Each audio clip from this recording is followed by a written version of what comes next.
আসসালামু আলাইকুম। আশা করি আপনারা অনেক অনেক ভালো আছেন। আর একটা ভিডিও নিয়ে আসলাম আপনাদের জন্য। রিসেন্টলি আপনারা অনেকেই জাপানের প্রতি অনেক ইন্টারেস্টেড। জাপানে আসতে চান, কাজ করতে চান কিংবা পড়াশোনা করতে চান, যেটাই হোক।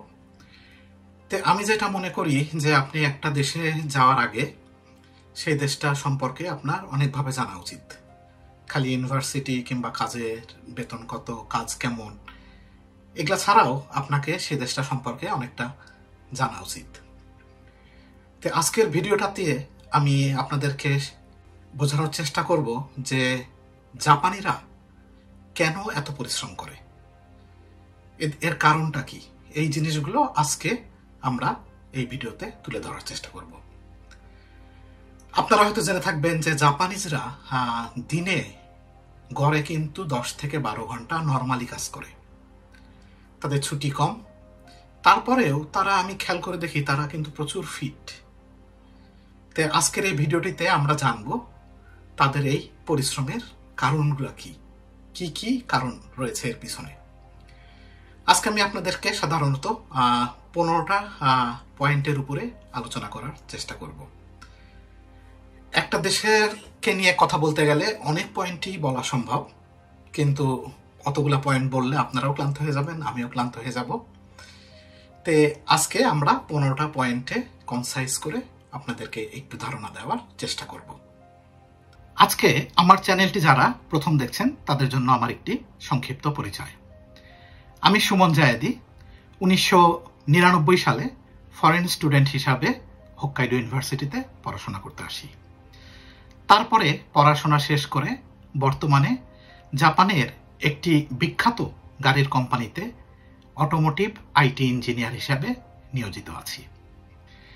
আমার এই চ্যানেলটির প্রথম এবং প্রধান উদ্দেশ্য হলো আমার এই দীর্ঘ 26 বছরের এক্সপেরিয়েন্সগুলোকে আপনাদের সাথে ছোট ছোট করে শেয়ার করব। আপনারা যদি কেউ আমার সাথে প্রাইভেটলি কোনো কিছু আলাপ করতে চান, তাহলে এই ইমেলটিতে একটি মেল পাঠাবেন। তারপরে আমরা ইমেলের মাধ্যমে যোগাযোগ করে কখন কোন দিন কথা বলবো সেটা ঠিক করে নিব। এবং রিসেন্টলি আপনাদের কমিউনিকেশনের সুবিধার জন্য আমি একটা নতুন ফেসবুক পেজ ওপেন করেছি। কারণ আপনারা জানেন ইউটিউবের মাধ্যমে ডাইরেক্ট মেসেজিংয়ের কোনো আমাদের সুযোগ সুবিধা নাই। সেই ক্ষেত্রে আপনারা আশা করব এই ফেসবুক পেজটিতে ফলো করে রাখবেন, এবং আমি যদি আপনাদের সাথে কুইক কোনো ইনফরমেশন শেয়ার করতে চাই, সেক্ষেত্রে আপনারা এই পেজটির দ্বারা উপকৃত হবেন। চলুন কথা না বাড়িয়ে ভিডিওটি শুরু করা যাক। আমাদের প্রথম পয়েন্টটি হবে বুশিদো কোড। তাহলে এই বুশিদো কোড জিনিসটা কি? আপনারা হয়তো জেনে থাকবেন জাপানে আগে সামুরাই একটা পিরিয়ড ছিল। এই পিরিয়ডটিতে তাদের কিছু কালচারাল এবং তাদের কিছু সামাজিক কিছু ভ্যালু ছিল। সেই ভ্যালুগুলোকে এরা প্রচণ্ডভাবে মানে। এখন জাপানের প্রাচীন সামুরাইদের নীতি ছিল বুশিদো। এর মানে হচ্ছে লয়ালিটি, সম্মান, কর্তব্য এবং কাজের প্রতি ভালোবাসা এবং কর্তব্য পালন করা। এটার মাধ্যমে আমি যেটা বলতে চাচ্ছি, এদের দেশে একজন আর একজনকে ওই টাইমটা থেকেই, ওই বুশিদো পিরিয়ডটা থেকেই তাদের মধ্যে একটা জাস্টিস, সত্য কথা বলা, একজন আরেকজনকে সম্মান করা, লয়ালিটির যে ব্যাপারটা সেইটা, এইগুলো আপনার এই সামুরাইয়ের টাইম থেকেই এই দেশে প্রচণ্ডভাবে অ্যাক্টিভ। এবং বর্তমানে এখনকার এই মডার্ন এজে এসেও তাদের অফিসের সংস্কৃতির মধ্যে এই কালচারটা এখনো রয়ে গেছে। যার ফলে আমি যেটা এখানে বলতে চাচ্ছি যে তারা কিন্তু তাদের কাজের প্রতি, তাদের রয়্যালিটির প্রতি, তাদের কোয়ালিটির প্রতি, তাদের একজনকে আরেকজনের প্রতি রেসপেক্টের প্রতি, এই জায়গাটা কিন্তু তারা অনেক অনেক স্ট্রং, অনেক আগে থেকেই। এবং সেটা এখনো আমরা তাদের ওয়ার্কিং এনভায়রনমেন্টে দেখতে পারি। আমাদের দ্বিতীয় পয়েন্টটি হলো পোস্ট ওয়ার রিবিল্ড স্পিরিট। এইখানে আপনারা জানেন যে দ্বিতীয় বিশ্বযুদ্ধের পরে জাপান পুরো একটা ধ্বংসস্তূপে পরিণত হয়েছিল। সেইখান থেকে এই দেশটা ওরা এত কুইক এই পর্যায়ে নিয়ে এসেছে। এখন দ্বিতীয় বিশ্বযুদ্ধ তাদের যেটা শিক্ষা দিয়েছে সেটা হলো তারা বুঝতে পেরেছে যে আমরা যদি আমাদের শরীরের ঘাম না ঝরাই, আমরা যদি পরিশ্রম না করি, তাহলে আমাদের কোনো ভবিষ্যৎ নাই, আমরা পৃথিবীতে আমাদের কোনো স্থান থাকবে না। আপনাদের একটা ছোট্ট উদাহরণ দেই। আপনার দ্বিতীয় বিশ্বযুদ্ধের পরে আপনার 10-15-20 বছর না যেতেই 1965 সালে তারা কিন্তু তাদের বুলেট ট্রেন স্টার্ট করে, শিনকানসেন যেটা আমরা চিনি, যেটার গতি কিনা আপনার ঘন্টায় প্রায় 320 কিলোমিটার। এবং এই যুদ্ধের পর থেকে এই 15-20টা বছর কিন্তু এরা হাড় ভাঙা পরিশ্রম করেছে এবং 1990 সাল পর্যন্ত এদের পরিশ্রমের মাত্রাটা ছিল অত্যাধিক মাত্রায়। এই টাইমটাকে জাপানে আপনার বাবল ইকোনমি বলা হয়।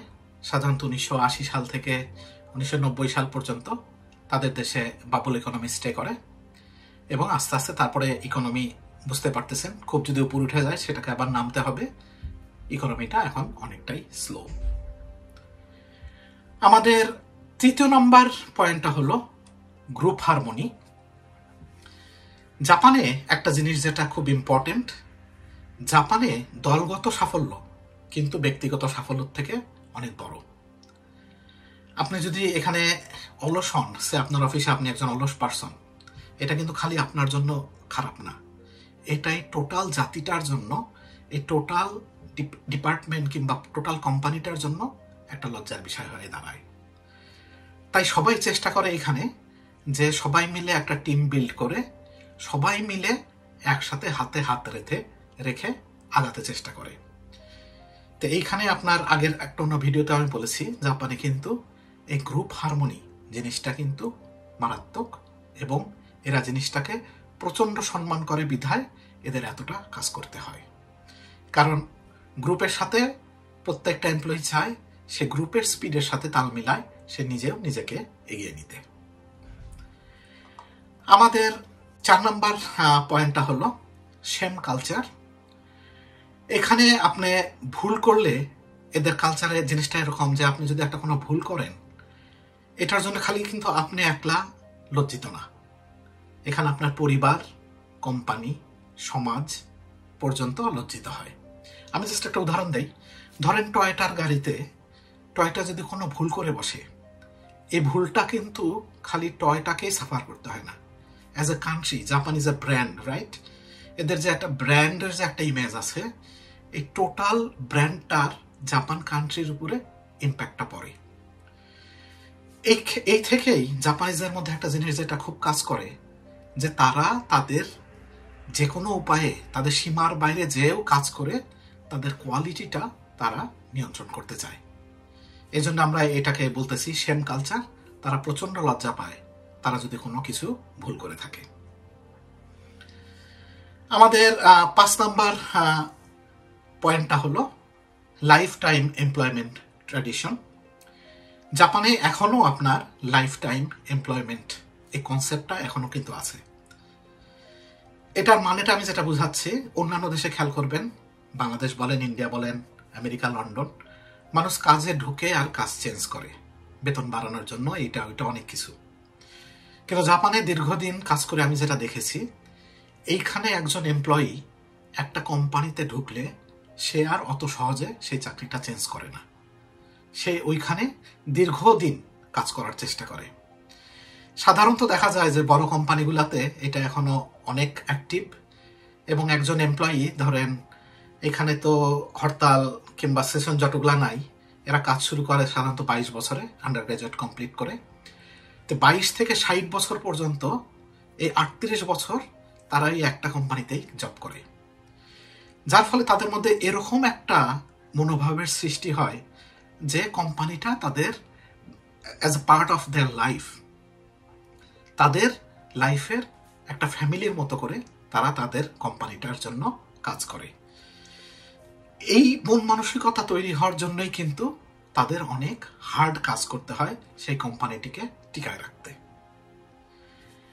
আমাদের 6 নম্বর পয়েন্টটি হলো সিনিয়রিটি সিস্টেম।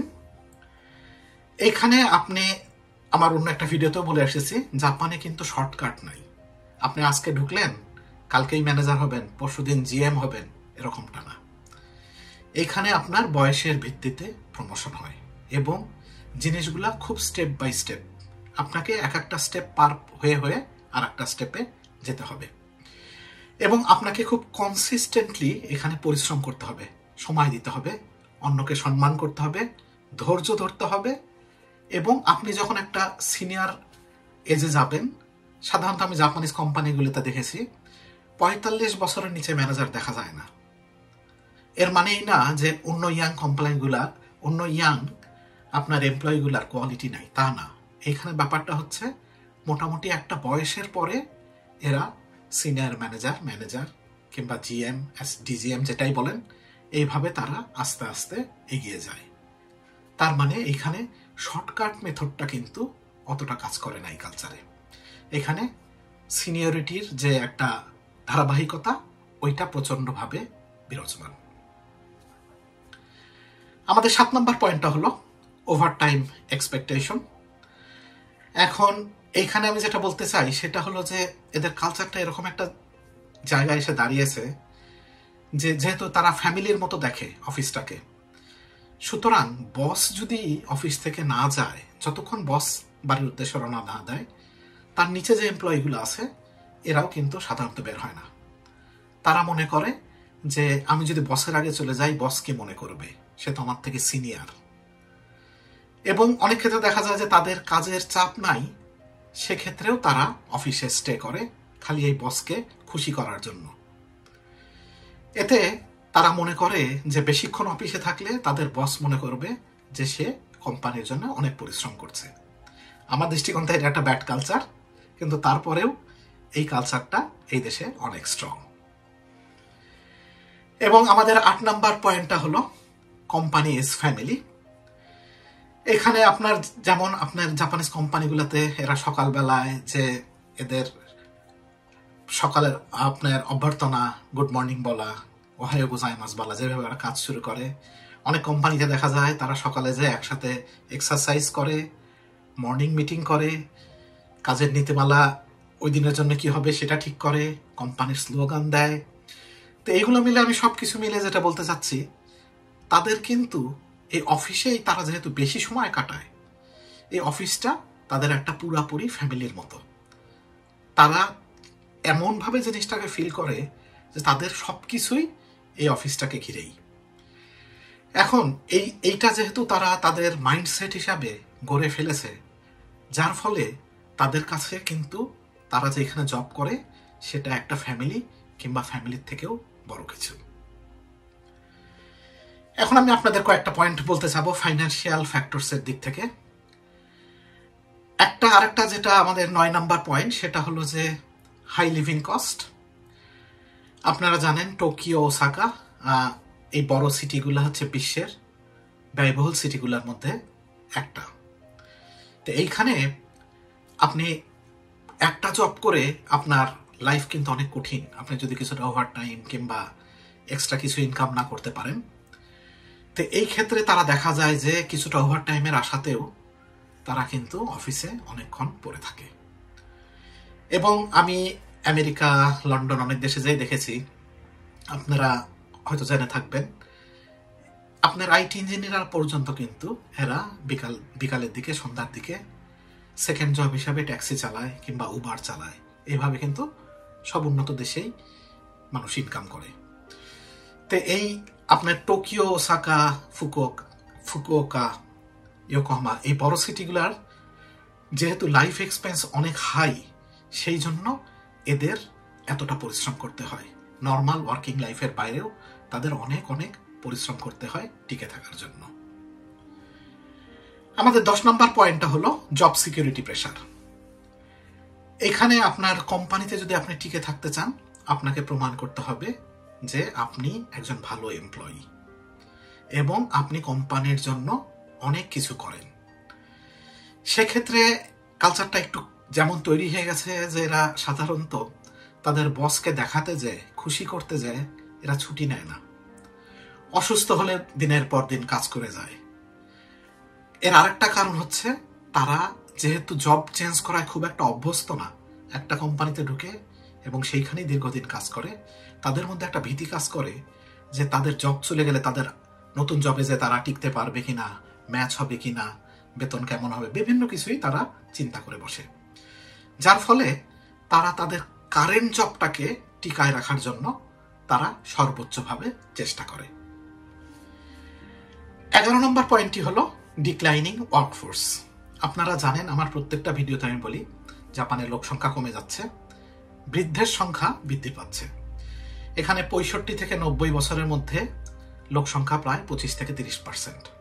তার মানে এখানে যেটা বলতে যাচ্ছি, এই দেশে যেহেতু ইয়াং লোকজন নাই কাজ করার মতো অতটা, সেই জন্য আপনার যারা ইয়াং আছে, যারা কাজ করার মতো সক্ষম, তাদের উপর প্রেশারটা বেশি। কারণ তাদের দেখা যায় একজন এমপ্লয়ি হয়ে 2-3 জনের সমান তাদের কাজ করতে হয়। এই জন্য তাদের উপর কাজের চাপটা প্রথম থেকেই অনেক বেশি থাকে। আমাদের 12 নম্বর পয়েন্টটি হলো এক্সাম প্রেশার ফ্রম চাইল্ডহুড। আমাদের জাপানে আমি যেটা দেখেছি, আপনার এলিমেন্টারি স্কুলে প্রথম 2-3 বছর কিন্তু এদের কোনো সেরকম পরীক্ষা নাই, কারণ এরা এই সময়টা মেইনলি ম্যানার্স শিখায়। তারপরে যেটা হয়, তারা যখন গ্রেড 6, 7, 8, 9, 10 এরকম একটা জায়গায় যায়, তাদের পড়াশোনাটা কিন্তু অনেক কঠিন ওই সময়, এবং তাদের খালি স্কুলের পড়াশোনা দিয়ে তারা ভালো রেজাল্ট করা সম্ভব না। তারা দেখা যায় যে বেশিরভাগ ক্ষেত্রেই আপনি প্রাইভেট কোচিংয়ে যায়, ছোট বয়স থেকেই বিভিন্ন ধরনের স্কিল টেস্ট দিতে থাকে, পরীক্ষা দিতে থাকে, এবং তাদের ছোটবেলা থেকেই একটা মাইন্ডসেট তৈরি করা হয় যে শ্রম এবং পরিশ্রমই সাফল্যের চাবিকাঠি।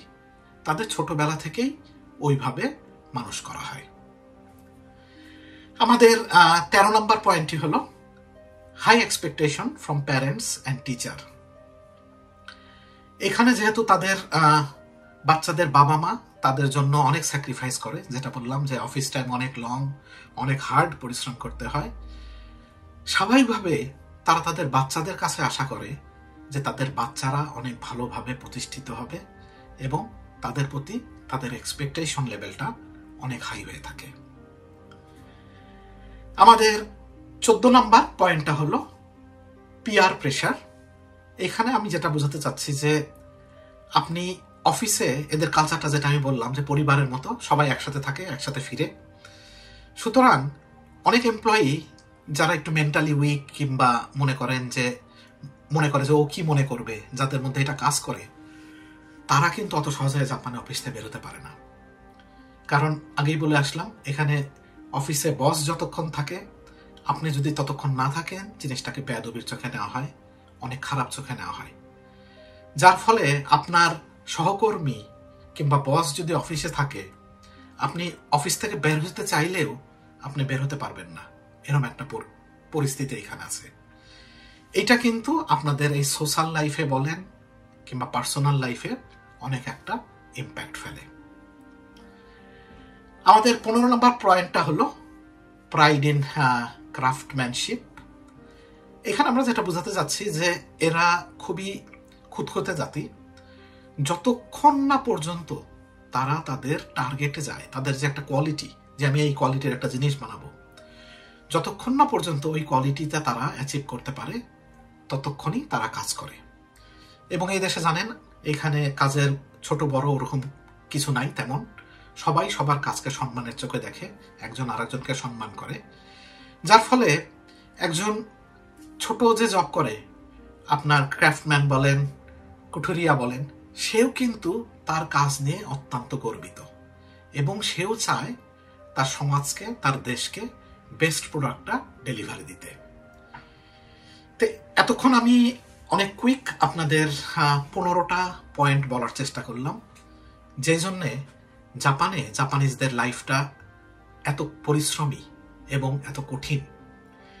তো আজকে ভিডিওতে যে পয়েন্টগুলো আমি আলাপ করলাম, এটা কিন্তু নিতান্তই আমার পার্সপেক্টিভে, আমার দেখা জাপান। এটা আপনাকে বিশ্বাস করতে হবে কিংবা 100% মিলবে এমনটা নয়। আমার দেখা জাপানের কালচারটা এরকম, ওয়ার্কিং এনভায়রনমেন্টটা এরকম। এই জন্য কিন্তু জাপানিজদের জন্য কঠিন মানে যে তাদের প্রচন্ড পরিশ্রম করতে হয়। তাদের লাইফে কাজই মনে হয় যে একমাত্র মূল মন্ত্র, কাজ ছাড়া আর কিছু নাই। এখন প্রশ্ন উঠতে পারে যে এত কাজ করা কি ভালো? না, এত কাজ করা ভালো না, কিন্তু তাদের কালচারটা এরকম ভাবে গড়ে উঠেছে দ্বিতীয় বিশ্বযুদ্ধের পর থেকে। কারণ আমার অন্য একটা ভিডিওতে আপনাদের বলেছি, এই দেশে কিন্তু কোনো প্রাকৃতিক রিসোর্স নাই, ন্যাচারাল রিসোর্স নাই, তেল, গ্যাস, কোনো খনিজ পদার্থ, কয়লা, সোনা কিছুই নেই। এরা এত দূর আসছে খালি এদের পরিশ্রমের মাধ্যমে এবং এদের রিসার্চ এবং জ্ঞান বিজ্ঞানে এরা কিন্তু এখন পৃথিবীর শ্রেষ্ঠ জাতিগুলোর মধ্যে একটা। তো এখন এটা কি জাপানের জন্য কন্টিনিউ করা উচিত? আমার মনে হয় না, এবং সেটা আস্তে আস্তে হচ্ছে। আমরা দেখতে পাই যে আপনার ইয়াং জেনারেশন কিন্তু এই সিস্টেমটাকে, ওদের যে একটা মাইন্ডসেট সামুরাইয়ের যুগ থেকে যেটা চলে আসছে, এই সিস্টেমটাকে কিন্তু ওরা আস্তে আস্তে আস্তে আস্তে ভাঙতে শুরু করেছে। এবং এটা না ভেঙে উপায় নাই, কারণ এই দেশে এখন আস্তে আস্তে অনেক ফরেনার আসবে, যেহেতু লোক সংখ্যা কমে যাচ্ছে, ওয়ার্ক কালচার চেঞ্জ হবে। এইভাবেই আশা করা যায় আস্তে আস্তে দেশটার ওয়ার্ক কালচার চেঞ্জ হবে এবং জাপানিজদের এই যে কাজের যে একটা অ্যাডিকশন কিংবা কাজ করতে হবে, এটা আস্তে আস্তে হয়তোবা কমবে। তো আজকে ভিডিওটা বেশি বড় করব না, আজকে এই পর্যন্তই। আশা করি আপনারা কিছুটা হলেও বুঝতে পেরেছেন যে কেন জাপানিজদের এত পরিশ্রম করতে হয়। এর মূল কারণটা আমি একটু হলেও আপনাদের বোঝানোর চেষ্টা করেছি। আজকের এই ভিডিওটি যদি আপনার ভালো লাগে এবং এটা কি যদি আপনার ইনফরমেটিভ মনে হয়, তাহলে অবশ্যই একটা লাইক করবেন, সাবস্ক্রাইব করতে ভুলবেন না। কারণ প্রথমে যেহেতু বলে এসেছি, এই চ্যানেলটার উদ্দেশ্য হলো আপনাদের কিছুটা হেল্প করা। আপনারা যদি লাইক এবং সাবস্ক্রাইব করেন, তাহলে ইউটিউবের অ্যালগরিদম চ্যানেলটাকে বিভিন্ন জনের কাছে পৌঁছাতে সাহায্য করবে। আজকে এই পর্যন্তই। সবাই ভালো থাকবেন। Have a nice day. Thank you.